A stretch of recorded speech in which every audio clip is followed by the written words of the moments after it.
भेसळखोरांवर अन्न व औषध प्रशासनाचा मोठा प्रहार. भूममध्ये विनापरवाना साठवलेली तब्बल 1125 किलो दूध पावडर जप्त. राज्यातील भेसळखोरांविरोधातील कारवाया आता अधिक तीव्र झाल्या आहेत.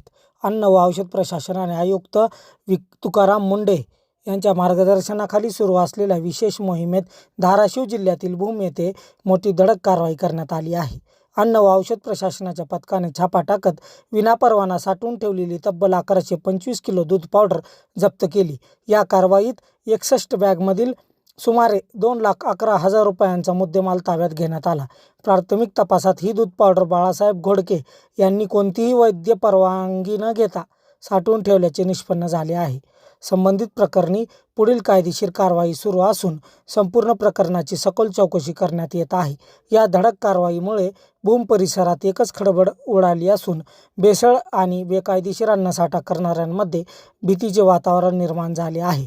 भेसळखोरांवर कारवाईचा बगडा कायम राहणार अशी भूमिका तुकाराम मुंढे यांनी व्यक्त केली आहे. तर महाराष्ट्रातील आणि धाराशिव जिल्ह्यातील ताज्या घडामोडी पाहण्यासाठी आमच्या साबरमती न्यूज चॅनलला सबस्क्राईब करा, फॉलो करा, बेल आयकॉन बटन दाबायला विसरू नका. नमस्कार, मी परवेश शेख, साबरमती न्यूज, उस्मानाबाद, धाराशिव.